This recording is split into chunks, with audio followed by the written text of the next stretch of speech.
Hello, everybody, and welcome to my 2024 Penn State football season preview. My name is Connor Griffin, and if you're wondering, who is this guy? Why is he talking about Penn State football? What credentials does he have to analyze and predict and do all this type of stuff? I have no credentials. I'm just a diehard Penn State football fan. I have been for almost 20 years now. I started when I was 5. I'm 24 now, so I'm still young and stupid, don't get me wrong. But I live and breathe Penn State football. I love this more than anything in the world. I cannot wait to dive back into this season. But I will say, before we get this video started, I did do one of these preseason previews last year, and I was very bullish on that 2023 team. I thought 2023 was going to be our year. I think a lot of people have always focused on this year, 2024, like, oh, well, Allar's a junior, and that entire recruiting class that was so historic, they're all juniors now. They have a lot of experience. They're really going to come to form. This is our year, 12-team playoff, whatnot. I never thought that. I thought if you were going to get it done, if you were going to go on a run and compete for a national championship, it was going to be last season. Obviously, didn't turn out that way. And there are a lot of people in the fan base. I'd say it's probably maybe 50-50, where people are satisfied with 10-2, and they like going to a New Year's Six bowl game, and they're not disappointed in it at all. They're totally satisfied. No, I was disappointed.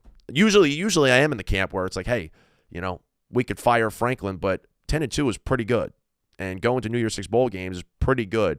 No, not the case last year. I was pissed. I was really mad last year to go 10-2 and go to a New Year's Six bowl game, just because given all the talent that was on the roster, given how perfect the schedule was, given how well everything was trending just with the athletic department and Pat Kraft and Neely Bendapudi coming in and being supportive of athletics and overall just everything that was going so right for the program, I could not believe that we came out against Ohio State and against Michigan and against Ole Miss, even though, yes, there were opt-outs and it's a bowl game and it's different. Still, we got throttled by Ole Miss. We came out in all of those games looking so inept, looking so flat, looking so uncreative. I couldn't believe what we were watching. It was dumbfounding how brutal we were as a football team in those big games. And that was what was disappointing. I said it was the most disappointing year of my Penn State football fan life. Obviously, there have been worse years. We went 4-5 in the COVID year. We went 7-6 after starting off so hot in 2021. I think we were ranked the number 4 team in the country at one point. There have been more disappointing years in that regard. But in terms of how we came out and performed on the football field, given all the things that were trending in our direction, it was bad. It was really bad. So I hope that this year is different. I think it will be different. But I also want to let you guys know ahead of time, I'm not going to be saying Drew Allar is going to win the Heisman. I'm not going to be saying we're going to thump Ohio State and we're going to go to a Big Ten championship and we're going to win it all. That's not what this preseason preview is going to be. I am, for the most part, a pretty optimistic fan of Penn State football. I'm a glass half full type of guy in general. But after last year and seeing where we are exactly and where we still need to make strides and the question marks that are still lingering over this team, I'm a bit more measured in my excitement and my expectations heading into 2024. It's not because I'm salty that my prediction last year didn't turn out right. I think we need to be a bit more cautious approaching this college football season and this Penn State football season specifically. So if you're new to the videos, if you haven't seen any of my Penn State football rants, recaps, whatever you want to call them, thank you for tuning in. I appreciate it. We'll start position group by position group, obviously talking about key players. Then we could go to schedule. We could get into the coaching staff, into overall vibes of the team right now, and ultimately my prediction where I think Penn State is heading in 2024. That might change. The order of it might change. It gets pretty fluid. I just kind of ramble for 30, 40 minutes, and then I post it on YouTube. So thank you for tuning in again, and we'll get started right now. And we'll talk about Drew Allar. Let's talk about Drew. It's a shame because I think Drew Allar was the biggest talking point heading into last year, and he's still the biggest talking point heading into this year, obviously for different reasons this year. I think last year it was a bunch of excitement. You know, the savior's coming in. I think this year it's, well, is he actually the savior or is he a bust? I think it's crazy to have those conversations. I think he absolutely still has stuff to prove. I still believe in Drew Allar fully, but there are a lot of fans out there who think that he's washed, who think that he's been a massive disappointment, and we should put Bo Prabula in there and blah, blah, blah, blah, blah. Was last year an overwhelmingly impressive year from Drew Allar? Absolutely not. Did he struggle? Yes, he absolutely did. in those bigger games, yeah, there were times it was tough to watch. But I don't think it was his fault at all. I don't think you could put any of the blame on Drew Allar, and I've been consistent with that. I've said it. I think Drew Allar has been put in such a terrible position to succeed, and the way that we've managed him as a quarterback has been so poor. I think the game plans have been terrible. Obviously, the wide receivers haven't helped either. I mean, piss poor wide receivers last year, and I don't know if they'll be any better this year. We'll get to that in a second. But, yeah, you can't put this on Drew. I think overall, when you look at the type of offense that we ran last year, and Mike Yurcich said this in the preseason, we had 2 great running backs. We had one of the better offensive lines, maybe the best offensive line that we've ever had under Franklin. And more importantly, we had an elite national championship level defense. And I think Yurcich and I think Franklin seriously thought in the preseason we could roll out this time of possession, chew clock, grind it out, don't turn the ball over, super conservative type of offense, and we'll be able to win games because we'll be able to rely on the defense to really help us out in that regard. I think they knew there were limitations at receiver. We weren't going to be super dynamic in the passing game, and they just kind of gave in and said, yeah, we're going to run this offense where we're just going to really focus on winning time of possession, chewing clock, and we'll grind it out, and we'll wear teams down in the second half. And in fairness to them, it did work against the Northwesterns, against the Illinois. It worked against Iowa, which that might have been the worst possible thing that could have happened to last year's team. Beating Iowa 31-0 in the whiteout, just absolutely dominating them at the line of scrimmage. I think, what did we have, 43 minutes in time of possession in that game? I mean, we bullied them the entire second half. That was possibly the worst thing that could have happened because it was affirmation. It enabled Franklin, Yurcich, like, oh yeah, we really can win games like this. But really, what we were doing, it was just a better version of what Iowa does. And there comes a point where you face Ohio State, you face Michigan, you face Ole Miss in a bowl game where they have such a prolific passing game, you got to put up points. And what do? You turn to Drew Allar, you say, hey, Drew, I know it's Ohio State and we haven't asked you to throw the football really all year at a high clip, but we need you to throw 42 pass attempts in this game to help us win it. And we need you to drive down the field and be the guy.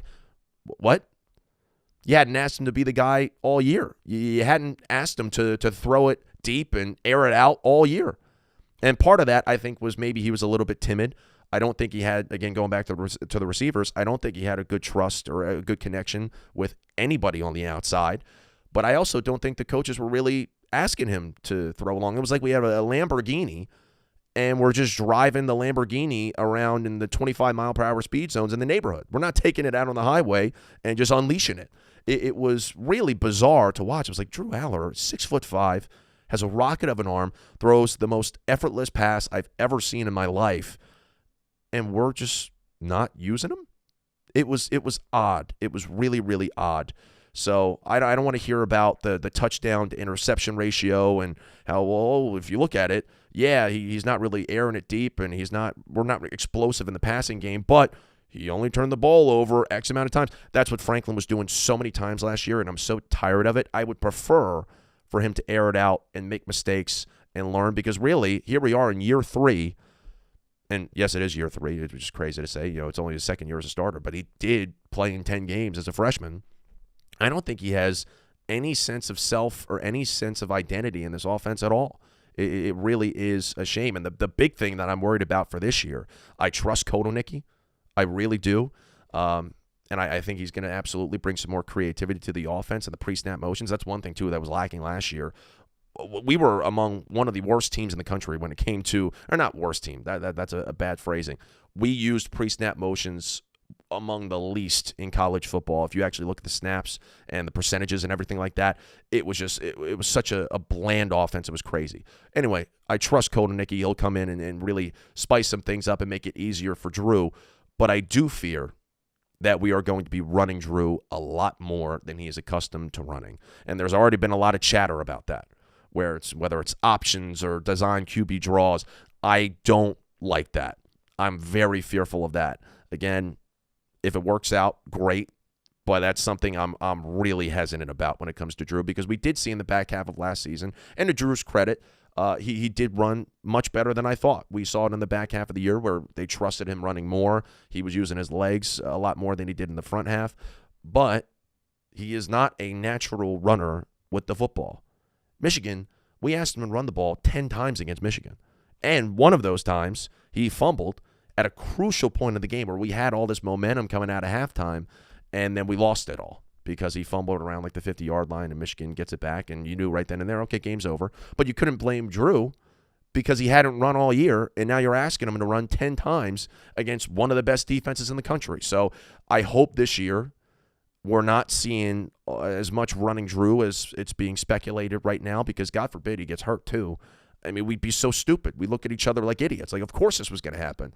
I don't know. I really don't know how that's all going to work. But, again, I trust Kotelnicki. One thing I would love to see from Andy Kotelnicki this year, and I don't know if this necessarily fits into his whole philosophy. You can't really summarize or put a label on his type of offense because it is so all over the place, and he incorporates all this window dressing and all these different looks and everything.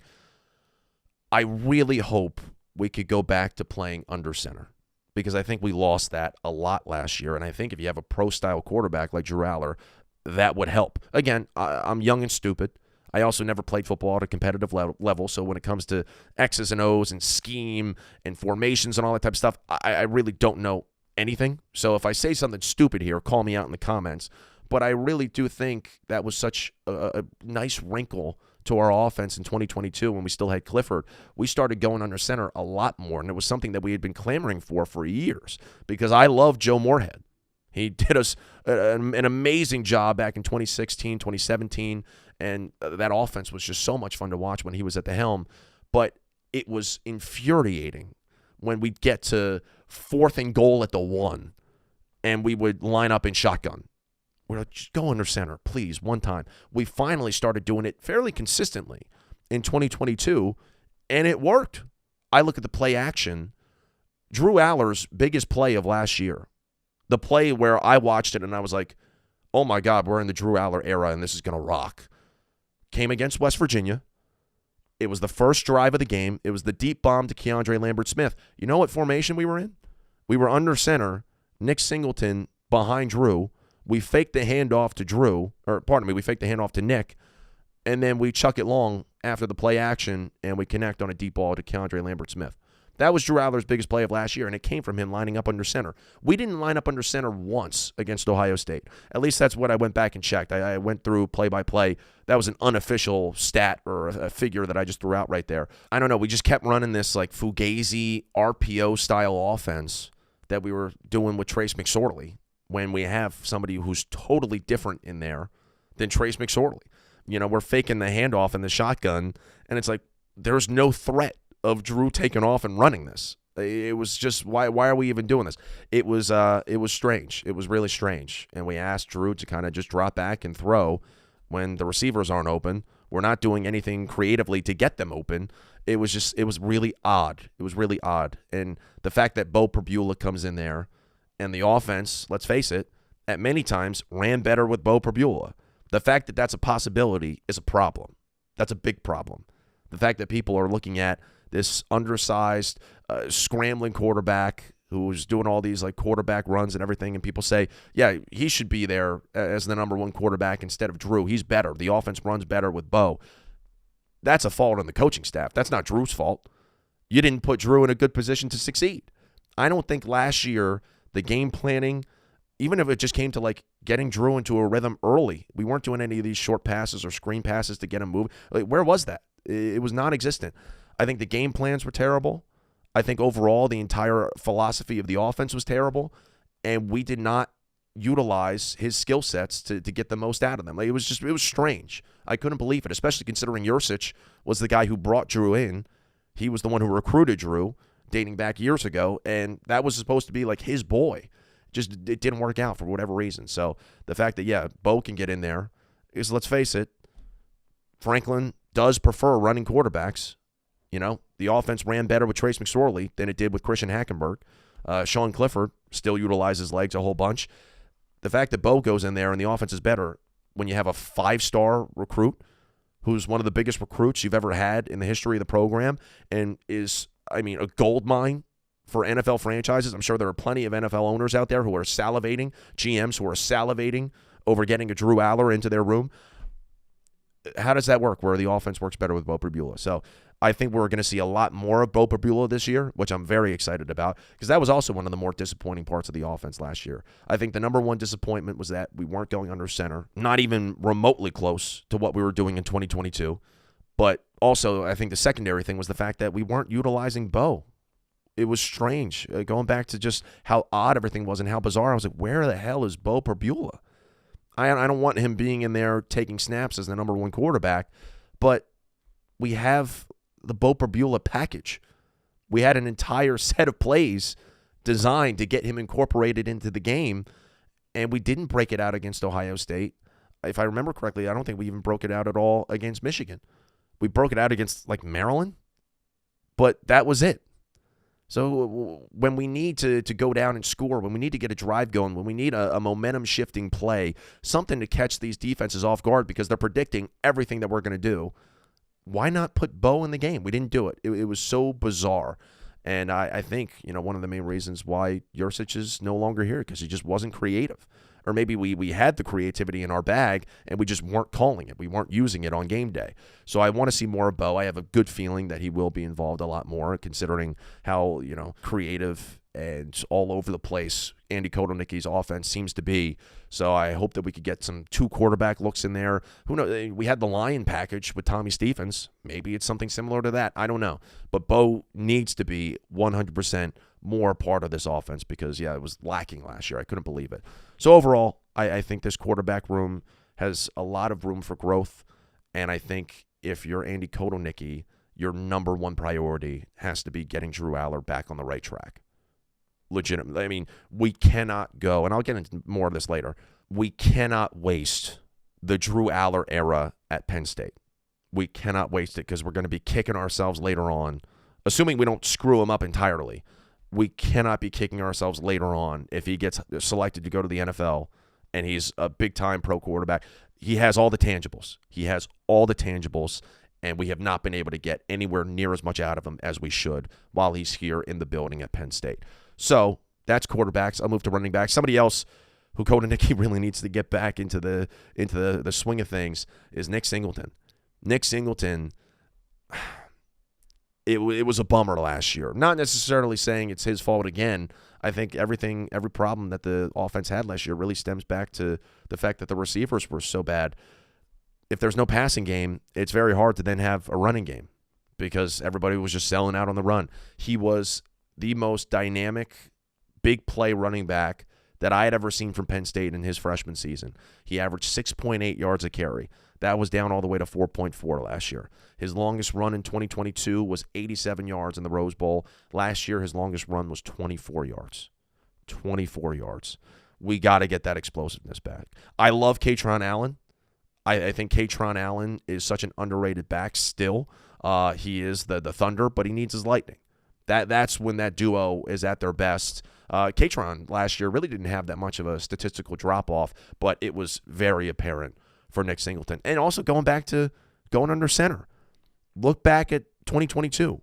Look at how many of those runs for both those guys, Nick and Kaytron, but particularly Nick. Look at how many of those runs come from us being lined up under center.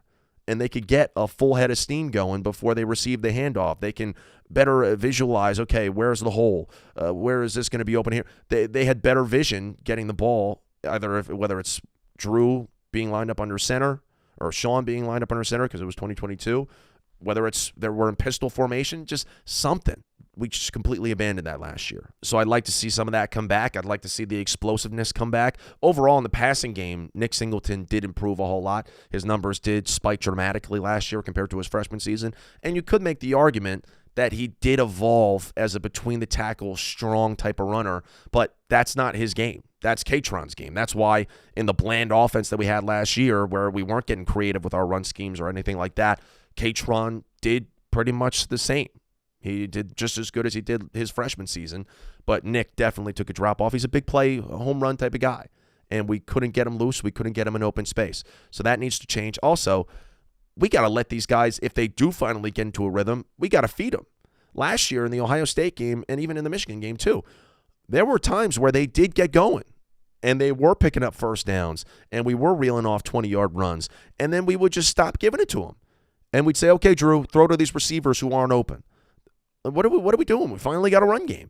So I want to see them thrive. I do worry about the depth at that position. There are a couple of youngsters behind them, and if one of them goes down, we're going to have to put a very inexperienced guy in there. So that's something that we haven't really talked about. We just assume that they're going to be healthy all the time and things are going to be okay, but that room doesn't necessarily have the best depth at the moment. It's one of the sore spots of the team in terms of depth, and we'll get to the other one in a little bit. But overall, I think this is going to be a big bounce-back year for Nick Singleton, at least I hope. And I hope that we can, once again, go on a run with them here while we have them in the building, because these are two very dynamic running backs, and it would be a shame if we let their talents go to waste and we didn't make a run this year. Wide receivers, they would be the reason why we wouldn't make a run offensively. They're still not where we need them to be. I know Keandre Lambert-Smith was a bit of a head case, and I couldn't stand all the big play Dre, especially when he disappeared for the last 4 or 5 games of the season last year.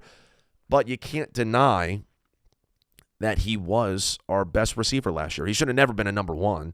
He's a number 2 or number 3 receiver, ideally if you're on a team that actually has a good receiver room. But he still did have a lot of big plays. He made a lot of big catches, had the leading touchdowns out of all the receivers. We will miss him, even though, yes, in the locker room, there are rumors he wasn't necessarily the best teammate to have. Dante Cephas and Malik McClain, they didn't fit at all, but I think we'll still miss them a little bit. The wide receiver room is small. The wide receiver room is still very limited, and I know people are very high on Harrison Wallace. I don't know. They say in camp he's somebody who could take the top off of defense.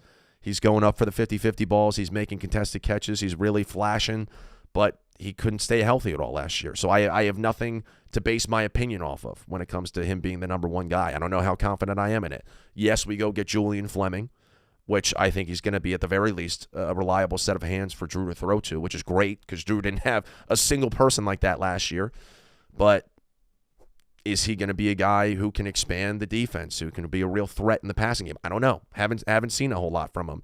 Liam Clifford, they say he's been really shining in camp. Again, haven't seen a whole lot from him.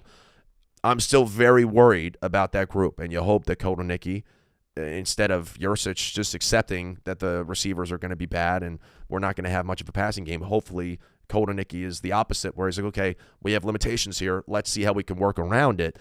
But, yeah, I'm not super confident in that group at all. I still have so many question marks, but fingers crossed it all goes okay. At the very least, we do have a very strong tight end room. I still think it's going to take a little bit of a step back considering we lost Theo Johnson, but I trust Khalil Dinkins. He had 5 catches last year. 2 of them were for touchdowns, and I think Tyler Warren overall is a huge security blanket for Drew Allar. Is it security blanket or safety blanket? Or security net? I'm thinking of a security net. I think I swapped those two together. Last year, Tyler Warren had 34 catches. Also, Theo Johnson had 34 catches as well. And I think they both finished with 7 touchdowns. So I said Keandre Lambert-Smith was the leading receiver in touchdowns. But tight ends, they were the ones that Drew was throwing to. He was comfortable the most throwing it across the middle of the field to them. And I think Kotelnicki, I saw a stat recently where he prioritizes throwing across the middle of the field. The tight ends for the past couple of years, I've thought, have been the key to this offense really churning. When we get them in the mix, we usually do pretty well. Now, helps to have better receivers than tight ends, but regardless, I love where the tight ends are at. Theo Johnson is a huge loss, but as I said, I think Khalil Dinkins will be able to slide in just fine. Also, Luke Reynolds, who is the number 1 tight end in the country, he's somebody who has been getting a lot of hype coming into this year. I don't know how much of a priority it'll be getting him into this offense in his freshman season, but I imagine he'll be able to come in and make some type of impact at some point in this year. All right, I'm an idiot. I am no longer at the office. I am at a campground in Wisconsin. We're here for a work trip. I'm past the recording stage. I'm putting the finishing touches on this video, and as I was skimming through it, I realized I totally blanked and forgot to talk about Andrew Rappelier at the tight end position, but he's a guy who's been drawing comparisons to Pat Freiermuth. People were saying he was ready to play last year, but they decided to redshirt him. And Khalil Dinkins, even though I do think he's going to become a very valuable part of this offense, he's had some bangs and bruises, and he's missed some practice. And while he's been sidelined, people have really been talking up Andrew Rappelier, so keep an eye out for him. He could come in and be a really productive part of the tight end room. And, yeah, that's all I have to say from Wisconsin. So let's get back to the video. Yeah, I'm feeling okay about the tight ends. And then when you look at the offensive line, another unit that's probably going to take a step back because we lose Olu, who was a surefire pass blocker, one of the best offensive linemen, if not the best offensive lineman that I've ever seen watching Penn State football. So he will be missed. But I think overall, we have a really solid group of guys on the offensive line who have been pretty interchangeable, and they played a lot of football. We've been able to plug and pull them at different positions. They got a lot of versatility. Drew Shelton, in particular, I'm really excited to see how he does now in his junior season. We have a new center, most likely. It's projected that Nick Dawkins will take over as the full-time starter at center. He's got big shoes to fill as well because we had Hunter Norzad last year, and before him it was Juice Scruggs, who went very high in the draft to the Texans. Two really, really solid centers back-to-back. I have faith that he'll be able to be just fine. People have said that he's also a phenomenal leader. He's a team captain now. That was just announced. So I'm excited to see him helm that unit. Also, Nolan Rucci coming in. Rucci is a bit more of a project than people realize, I think. I think a lot of the fan base is just very excited that a former five-star is coming back home and he's coming to Penn State. But we had to bulk him up. He didn't necessarily thrive at Wisconsin. He's going to need to be built up here. But I'm very excited to see what he could do. I think overall, yeah, this unit should be in good hands. But it just might be a little bit less than what it was last year. So when you look at the offense as a whole, a lot of question marks still. Kotelnicki, I'm not saying he has to be God, but he does have to come in and fix a lot. But I have faith that we'll be much better than we were last year. At the very least, that's a low bar to clear, and I think we'll be able to do just that. Defensively, just talked about the offensive line. Let's shift to the defensive line. I don't think the defensive tackles are being talked about anywhere near enough. The defensive tackle position, for the first time in a while, is in a really strong spot. Really strong spot. We've had big guys in there before, but we haven't really had a whole lot of depth. This year, you look at Zane Durant and Devon Elise, now Devon J. Thomas, Keziah Izzard.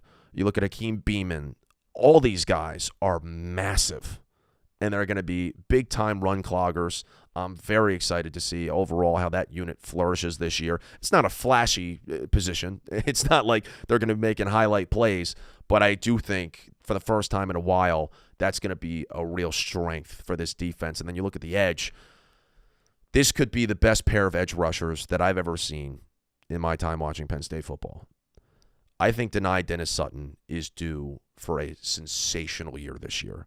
I've been so high on him, former five-star recruit. He's another guy, when you point to leadership on the team, I think he could really be a leader this year because he was one of the most vocal people during his entire recruiting process, a part of that historic junior class now. He was one of the leaders who was saying, we're going to win a national championship. Just wait. Or, I want to be the best defensive end in college football. I think that's his pinned tweet on Twitter. I think now that Chop Robinson is gone, now that Adisa is gone, and this is fully his position now, he's earned it, I think he's going to thrive. I love everything about him. If he could get a little bit quicker, I think he is going to have a breakout year for Penn State football, and he's going to really climb up when you look at the mock drafts and everything like that. I think he's going to be legit. Now, on the opposite side from him is Abdul Carter. Abdul Carter, of course, making the jump from linebacker to defensive end. When you look at his progression during his time at Penn State, his overall development, I think there was a point at the end of his freshman year where you could say he was further along the path than Micah Parsons ever was at that stage. The way he came onto the scene his freshman year and just totally got into the swing of things and was making an impact almost immediately, it was remarkable, unlike anything I'd ever seen. Sophomore year doesn't go as great. His sophomore year, really, there wasn't one particular game where you looked at it and you were like, yeah, he broke that game open, aside from the bowl game, but then, of course, he got hurt. So you hope that he can carry what he gained back in the bowl game into this year, but we really need him to be, I'd say, an anchor of this defense, because I don't think he has been an anchor of this defense yet. I think he needs it, because you look at off-the-field stuff, he's had some problems, and I don't know if that would impact his draft stock, but he's a very talented player. And it would be a shame if that stuff off the field did impact him getting drafted higher. So he needs to have a big year. I think we need him to have a big year because, as I said, Chop Robinson and Adisa Isaac both gone. Big shoes to fill. So we need Abdul Carter. We need Dennis Sutton to be monsters. And I think they will be. Also, they need to be monsters because the linebacker group, we just took our best linebacker and put him on the line. Linebackers, I'm not so confident in. Now, granted, given the scheme and everything, we should only be playing 2 linebackers, and I love Tony Rojas. I loved everything about his play last year. He really shined in the limited reps that he got. But I don't know about the other guys. I don't know. Kobe King, I've never been a huge fan of just because I think he's a bit slow. I think Tyler Elsdon has also been slow at many times, and there are plays where I'm watching and I was like, he's just lagging. He's lagging. Dom DeLuca, great story, but I don't know if that's somebody you're really confident in when you had Curtis Jacobs and Abdul Carter in there last year. This unit, going back to what I said earlier, where I was like, oh yeah, the running backs, their depth hasn't really been talked about a whole lot. The linebacker depth is bad, especially Kavion Keys. He's no longer with the team. I think we just moved Takari Nelson down, and he's going to be linebacker. But still, it's worrisome. But again, we're only playing 2 at a time, and if guys on the line can be getting to the quarterback just fine, we should be okay. Also, you look at the secondary with the DBs and the safety. It is insane how loaded that unit is. It is insane. We lost 3 guys to the NFL last year from the secondary, and all of a sudden, I think we're even better than what we were last year. KJ Winston, I think, could be the best safety in the country. If you look at the mock drafts for 2025, they're already out. He's up there. He's first or second off the board on a lot of them. I think he is such an aggressive, physical safety who is phenomenal at stopping the run. He's phenomenal at tackling in open space. When you look at him in his pass breakups, it's just so beautiful to watch. The fundamentals, I love everything about him, and he really, really shined last year. He's going to be the guy commanding this group, and I could not be more confident in him. Also, Jalen Reed, somebody who's played a lot of football for us, made a lot of big-time plays. Zakee Wheatley, I'm still high on. He's a guy who's kind of been thrown to the wayside because we've just had so much talent that you forget about a guy like Zakee Wheatley, but he's also a guy who's made some big plays and forced some turnovers, and I love everything about the DBs. And I cannot wait to see how they perform this year. Also getting A.J. Harris, big-time transfer. Jalen Kimber, big-time transfer as well. This unit is loaded. And I think Tom Allen as a whole, Manny Diaz, who I miss, and I love him dearly, he was focused on blitzing and getting to the quarterback and edge rushers, whatnot. I think overall, Tom Allen, his defensive ideology relies heavy on the secondary. And if that's the case, he should be just fine because the secondary is going to be a problem for so many opposing offenses. So this defense, I think, does have the potential to be better than last year's, and I thought last year's was the best Penn State defense that I had ever seen.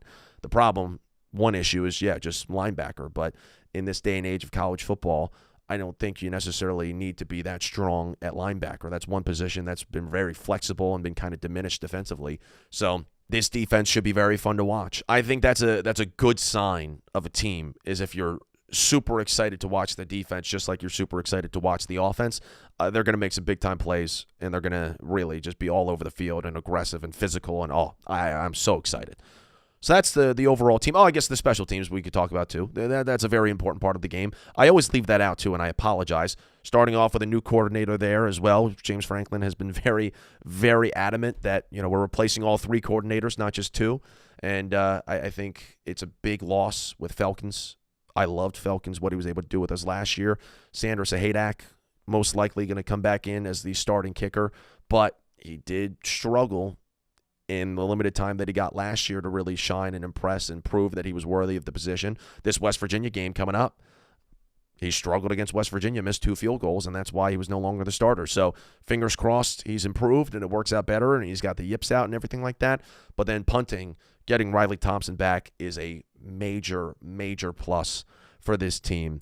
And he was another guy who we got out of the transfer portal and just came right in and thrived and did such a great job for us. So I think we're going to be fine there. And I think there's a lot of room for growth offensively. If that's the case, if we're able to grow and we're able to improve, we should be in a really good spot all around. And, yeah, I guess that's pretty much my rundown on key players, key position groups, and we'll go into the schedule. I don't know why I said go like that. That was a bit interesting. Also, I apologize if my voice is really annoying. I was at a wedding yesterday, and I screamed and yelled and sang my heart out, and so it's a little bit hoarse right now, so I apologize. Schedule. Let's get into it. Week 1 against West Virginia. I'm very scared for this game. I'll say this right now. Last year, I was at this game at Beaver Stadium.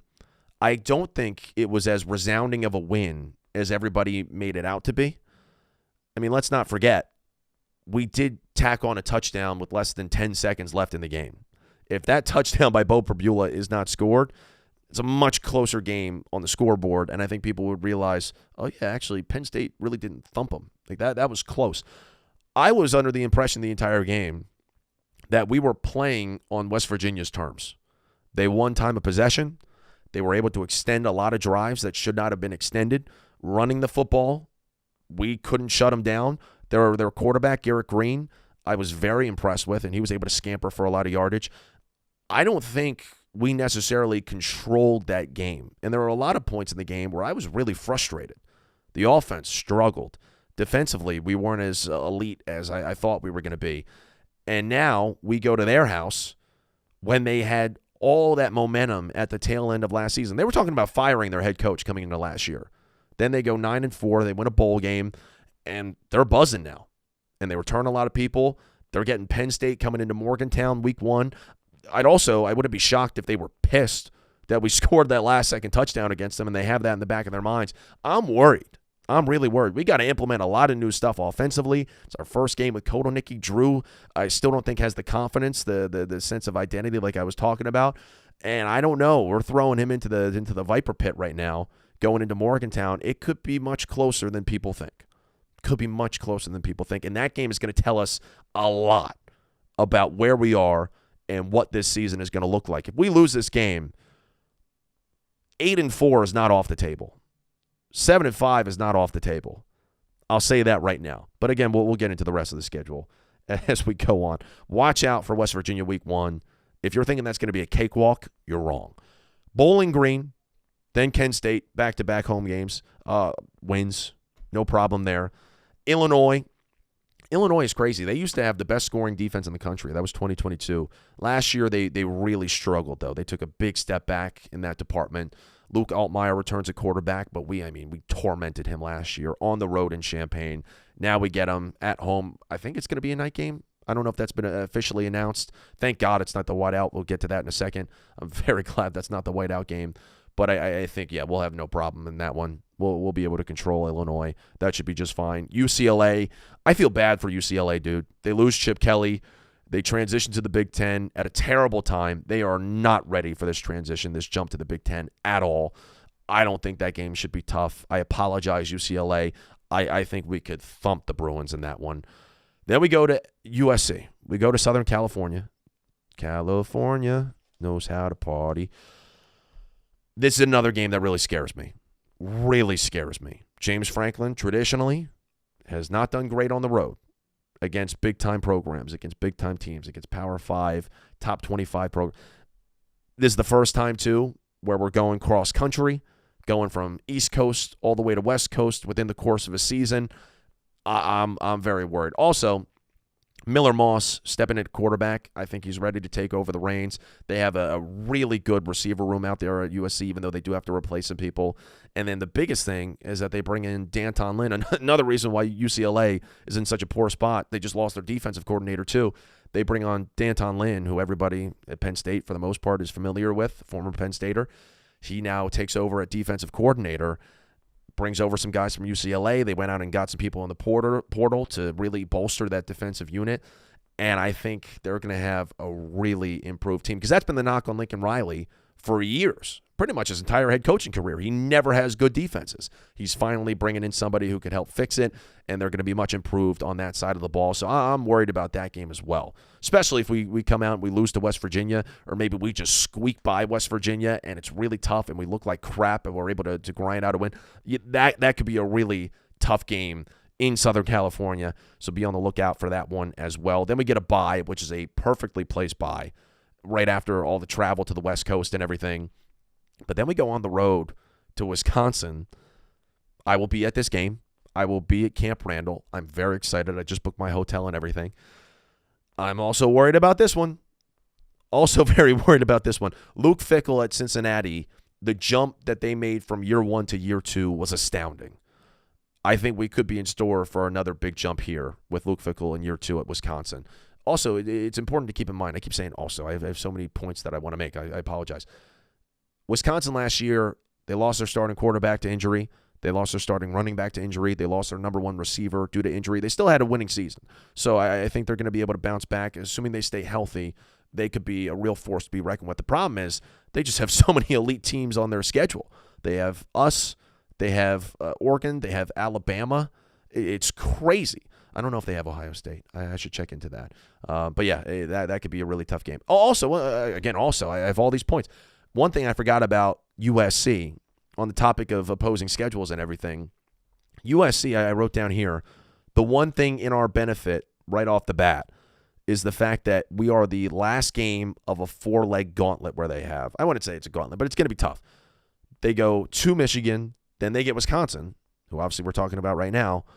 Then they go on the road to Minnesota, and then they get us. Obviously, Minnesota is not in the same category as a Michigan or Wisconsin, but all that travel back and forth, and then they get us, that could work in our favor. But anyway, back to Wisconsin.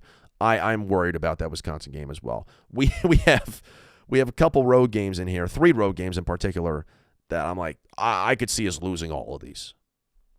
Again, I'm an optimistic guy. I'm going to convince myself that we're going to win every single one of these games on our schedule once the week comes about, but it could be tough. This is not as easy of a schedule as people think. They say, oh, well, we're not having to play Michigan this year.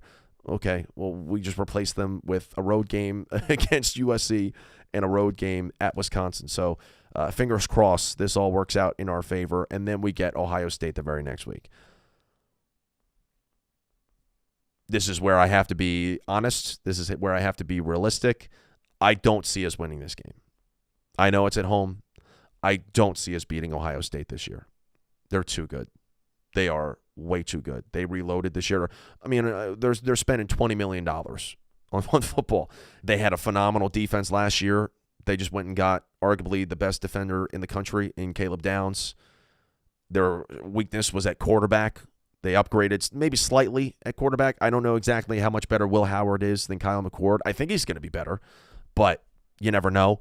Point being, though, last year, if we were going to beat them, last year was the year. I know it was on the road, but they were down. Kyle McCord, a quarterback, didn't have a dynamic offense. I thought we're going to have a much better offense than we did. Also, they were banged up when we played them. They didn't have Travion Henderson. I don't think they had Ibuka. I can't remember what receiver. I think it was Ibuka who was hurt. They were there for the taking. It was one of their worst years that they've had going back to before Urban Meyer. Talent-wise, I thought we matched up all right. Nope. Couldn't pull it out. And now they go out and they get Caleb Downs on offense. They go out and they get Quinshon Judkins. You can make the case that out of everybody in the country, they are the team that has benefited the most from Nick Saban retiring. Because now it's no longer, Alabama is the premier program in the sport. Now I think Ohio State is really making a run like, hey, it's our time now. They got a lot of transfers. They're spending a lot of money on football. They've reloaded after a year where they weren't necessarily up to the Ohio State standard, and they're going to be back with a vengeance this year. It's going to be tough. It's going to be really tough. Not to mention last year, we had essentially 3 bye games before we got to Ohio State. This year, I know there's a bye in there, but still, your previous 2 opponents are on the road at USC and on the road at Wisconsin. That's tough. That's really tough. So I don't see us winning that one. Then we get Washington at home. This is the whiteout, and I am so glad that they made this the whiteout. This is a really appealing whiteout game. It's the team that was just in the national championship last year. It's a new opponent from the Pac-12, a historic program. I love this game. It might be tough because it's in November and the weather might be bad, and it might be tough to get everybody in white clothing. That's always their biggest fear, is that people don't have white, warm winter clothing. But I love that this is the whiteout. I'm very excited for this. Washington doesn't return a single starter on offense. They're starting entirely new. Obviously, Jed Fish is coming in. I think he is a phenomenal addition to the Big Ten. I'm very excited to see how he brings that program back after they lost everybody. But I don't think that this year is the year. That's a tough spot for them to come into, a whiteout atmosphere. First year in the Big Ten, first year head coach. I don't think it's going to work out well for them. I think we'll be able to win that one. And it does help that the week before, okay, if we lose against Ohio State, next week is the whiteout. That's good enough reason to get back on the horse and to get excited and to get back into a groove. We got the whiteout game, so we'll see exactly how that one turns out, but I do think that's a win. Then we go on the road to Purdue, which in the past, as I said, wedding last night. My voice is not where it needs to be. I apologize. At Purdue, in the past, this would be a game that I was very fearful of. This year, not so much. Not so much. They had the worst defense in the Big Ten last year. They had to hit the transfer portal hard because they're really struggling ever since Jeff Brom left. Spoiler makers, I think that's pretty much dead. I think this should be a win. We should be just fine going to East Lafayette. West Lafayette? East Lafayette? West Lafayette. That's what it is. My apologies. And then we go on the road to Minnesota. They're in an interesting spot because PJ Fleck started out so hot, beat us in 2019. When we were ranked number 4 in the country, we go to Minnesota. We lose that one. That was the last time we played them. No, I take that back. We played them in 2022 in the whiteout. But yeah, I still have that lingering in my head. So going to Minnesota is I'm worried about it a little bit. They do have a new quarterback that they got transfer from the FCS. He was one of the best quarterbacks in the FCS last year. Darius Miller at running back also was one of the best running backs of the Big Ten before he got hurt last year. So they've never had 2 consecutive losing seasons under PJ Fleck. They had a disappointing year last year. I think they bounced back this year. That's just the way things have gone. So that could be maybe a trap game, but I think we should be okay in that one, and then we get Maryland at home to wrap things up. It's Maryland. We always thump Maryland. So, yeah, I think the floor for this team, as I kind of alluded to earlier, is like 7-5, 8-4, which kills me to say because usually that's how the Penn State beat reporters talk about this team. They say, they're going 7-5 every single year. I think that is a possibility this year. I do, because it all depends on that West Virginia game week 1. If we lose that one, if we come out and embarrass ourselves there, that could have a catastrophic effect on the rest of this season. I'm worried. But when you look at the ceiling, I'd probably say ceiling's 11-1. Last year I said the ceiling was 12-0. This year, again, going back to how I don't think we're going to win the Ohio State game, I think 11-1 is the best that we could do. Realistically, where do I think we'll end up? I think we'll be 10-2. That's going to be my prediction here. I think we'll be 10-2. We'll lose to Ohio State. Maybe we lose one of those tough games on the road, whether it's USC or West Virginia or Wisconsin, whatever the case is. But 10-2, and we get to the playoff, hopefully host a home playoff game. But this is where we can lead into the coaching staff a little bit. If we make it to the playoff and we lose in the first round, is that a success? I don't think so. A lot of people will say it's a success because, we made it to the playoff. We've never made it to the playoff. Okay, yeah. The environment has changed, but Penn State football itself would not have changed at all because we'd still go 10-2 like we always do, and then we get into the playoff, but essentially it's like making it to a bowl game and then losing in the bowl game. We need to win one playoff game. If we go 10-2 or whatever the case is, even if we go 11-1 and lose in the first round, that's a loss of a season. That's a loss of a season because there's only so many more years, only so much more time where you could be convincing people, hey, we're on the rise. Eventually, the rise has to stop. You have to reach the destination. You have to get over the hump. You can't constantly be on the rise, especially in this NIL era where teams are asking fans and asking donors and asking boosters, hey, we need your money. And your money is going to impact the product that you see on the football field. We're going to improve. The more money we have, the facilities are going to get better, and everything's going to get better, and the team's going to get better, and blah, blah, blah, blah, blah. You can't keep asking for money and then there's no change. Because then eventually, what inclination do people have to give? You can't keep telling players, whether it's high school recruits or people in the transfer portal, hey, come to Penn State, we're close. Eventually, you got to do something. Why would they want to go to Penn State if they know that they're just going to come up short every single year? That is the issue that we're facing, and that's why I think this is the last year of the window for James Franklin to really make a run at something. We're not going to be a team like Ohio State or Alabama that's going to be in the mix every single year and can win a title every single year. That's just not the chemistry, the DNA of Penn State. That's never been who we are. We have been a team, though, in the past where, maybe once every 4 years we'll make a run. I think that was what Joe Pa would tell his recruits. Like, once every 4 years, once in your time at Penn State, every single recruiting cycle, we're going to make a run. And you could be a part of that. That's not unrealistic for us to be doing now. We absolutely can be a team, or should be a team, making a run every 3 or 4 years. But where has that been recently? We made a run, I guess you could say, in 2016-17, but since then, it's been 7-8 years. And we haven't even come close to contending for a national championship. We're so far, even though, yes, we're a top 10 team and we're constantly in the New Year's Six bowl mix, we are so far from that. And that's why this year you need to capitalize. You have all these guys now as juniors who are part of the best recruiting class that you've ever had, James Franklin.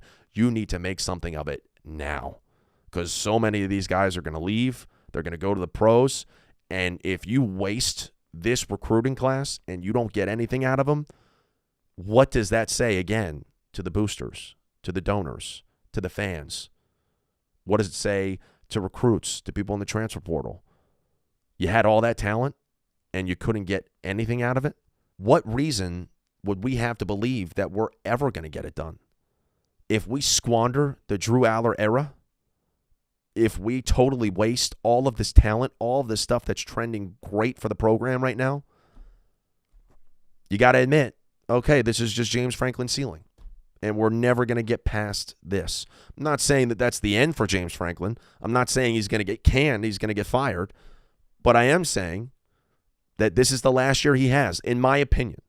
In my opinion, this is the year where you got to get something done. You got to go for a run. You got to win at least one playoff game here, or else people are going to lose faith, if they haven't already. This is a major make-or-break year for James Franklin. I also think, on the topic of coaches and everything like that, Andy Kotelnicki, this team kind of hinges on him. The defense last year was ready to win a national championship. The offense was light years from that. Light years from that. If you're Andy Kotelnicki, now you got to come in, you got to fix the Drew Allar situation. You got to get his confidence back. You got to get him into a rhythm, get him comfortable. You got to fix the Nick Singleton situation. You got to get his explosiveness back. And then you have to work with an extremely limited receiver room. And God forbid one of those guys goes down. I'm looking at Trey Wallace. He's got to stay healthy, or else we could be in a dire situation. So this is a lot. This is a lot on his plate. And really, if we're going to make a run at the playoff and win a couple playoff games and possibly, compete for a national championship, which is a stretch, it's going to be him. He's done a lot with less. At Kansas, he had one of the best offenses statistically in the country, and that was with Kansas players. Now he inherits a bunch of talent, and I'm very curious to see what he does with it. But, yeah, we need him to be a major positive change for this entire team, or else, this team's not going anywhere. We need Kotelnicki bad. Tom Allen, I like a lot. I love the hire. I love how fiery he is. You look at James Franklin and what he's preached in the past. He's like, I really want head coaches, a head coach type of feel to my offensive and defensive coordinators. Tom Allen clearly has the pedigree of a Big Ten head coach, because he was a Big Ten head coach, and now he takes over a defensive coordinator, and I'm ready for him to rile the guys up. One thing I should mention about Kotelnicki, too, is that I see him at the podium, and I see him in media availabilities and everything. He strikes me as a head coach. He has the demeanor. He has the charisma of a head coach. I think it's great that he's in there, especially after Yurcich, and even after Kirk Ciarrocca. those past two guys we've had a coordinator, really soft-spoken, never really got the sense that they were these like charismatic guys that you could rally around. I love Nittany. I haven't seen what he does on the football field, but I love everything about him and the way that he interacts with the media, how I've just seen him, the way he talks and the way that he presents himself. This is a team I've worried about leadership a lot. I've worried about players. I look at a guy like Drew Allar. I don't see a leader. I see somebody who's kind of quiet, kind of timid, not necessarily the most vocal person out there, not somebody who's going to light a fire in somebody. He was just named the team captain, and he has said that he does need to get more vocal. He does need to get more active in that aspect. But I worry. I worry about the leadership on that team. I don't see much on offense. I brought up Dawkins. Defensively, I brought up tonight Dennis Sutton. Dom DeLuca is a leader for sure, but I don't know. You look at the 2016 team, the 2017 team, you can't even fit on my fingers how many leaders were on that squad. And it was every single skill player, every single star athlete on that team. They also carried some leadership with them. That's not the case this year. It also wasn't the case last year. So I like the fact that we have Nittany in there who's going to hold people accountable. He's a very vocal guy. Same with Tom Allen, who's been a head coach for many years in the Big Ten. I like where this coaching staff is at right now. But specifically focusing on offense, if this doesn't work out with Nittany, and that's now 3 coordinators in a row that have been awesome hires on paper, Shiraka, Yurcich was an even better hire than Shiraka, and now Nittany, who was the biggest name being thrown out in this cycle. If it doesn't work with 3 in a row, eventually you got to look at the org chart. You got to go to the work tree, whatever they call them these days, I don't know, and you got to look at the person who's over top, and you got to say there's one person who's been the constant throughout all 3 of these offensive coordinators. Maybe he's the reason why they haven't panned out. I don't know how much influence James Franklin has on the offense. I know that defensively, he kind of let Manny Diaz do Manny Diaz. I have a feeling it'll be the same way here with Tom Allen, too. I don't know what it's like with the offense. I don't know if he has too much input. I don't know if he has his fingers on it, too. I have no idea. But Franklin is a guy who I love. Don't get me wrong. And I've loved him ever since he stepped foot on campus. But I look at him differently after last year, 100%. And he absolutely cannot say, I'd be furious if he said this, he cannot say that the reason why we disappointed this year, if we go 10-2 or we lose a couple games, whatever, the reason why we fell short was because, well, we had to integrate 3 new coordinators into the mix, and that's tough to do. No, that is not an excuse at all, because that's modern college football. There is so much turnover now, coaching staff to coaching staff. All these other elite programs aren't having a big problem getting a new coordinator in there and getting them into the rhythm of things. They do just fine. That you cannot use that as an excuse if you're James Franklin. So be on the lookout for that. I'm recording this. What day is it right now? August 18th. Come back to this on August 18th if James Franklin ever says that. If we lose a game and he's like, well, yeah, we got all new coordinators and stuff, that is not an excuse. Yeah, I guess that's pretty much all I had to say about this year. My main thing, dude, is that I used to put together Penn State football hype videos just for fun, and then when I worked for Penn State Barstool in college, I would do them. I don't know how you would put together a hype video for this season. Last year, it was rough. Not many highlight plays from last year. Not a whole lot of excitement from last year coming into this year. I'm still excited because it's Penn State football, and I'm very excited that we get an expanded playoff, and it would be cool to have a home playoff game, and who knows, maybe you win one. But again, if we get knocked out in the first round of the playoff, what has changed about Penn State football? It would just be the same old story. You got to win a playoff game. You got to go on a run here, or else we could have cataclysmic issues. I think that's a word. That's a word, right? Cataclysmic? We could have cataclysmic issues if we don't make something out of this year, especially after last season. You can't keep selling people on we're close. At some point, we got to bridge the gap between us and the top dogs, and we got to make some noise on a national stage. I don't think anybody fears playing Penn State right now. I don't. I think people respect us. I think people think we're a solid program. I think they appreciate the fact and they acknowledge the fact that we've been around in the top 25, top 15, top 10 consistently for the past 6-7 years. But I don't think we strike fear in anybody. I don't think anybody's worried about playing Penn State right now. They view us as a good opponent, but that's pretty much it. We got to strike some fear in people. We got to make some noise, and it has to be this year. This is the end of the window. If we don't get it done this year, when are we ever going to get it done? Let's have a season. I'm very excited. Again, measured. I'm not coming into it as bright-eyed and bushy-tailed as I was last year. We still got some issues. We still got some question marks. Schedule's not as easy as it was last year, but it's going to be a hell of a ride. I am so excited. I love every single fall Saturday. I'll still be getting my McDonald's every single Saturday morning. My 2 sausage and cheese McMuffins, no egg. My 2 hash browns. My orange high C. I'll be playing college football 25 now every single Saturday morning. I cannot wait. It's going to be a fun year. It's going to be a very fun year. I love college football. I love Penn State. And I love all of you. Thank you for watching. If you've watched this entire video all the way through, you're a sicko, but I appreciate you. And I'm looking forward to getting on here throughout the rest of this season. I'll be talking Penn State football after the big games. I do recap videos. I rant a lot. You'll be seeing me throughout the rest of this season, and I'll be seeing you. So, again, thank you so much for tuning in. Let's beat West Virginia week 1, and let's have a football season. I'll catch you next time.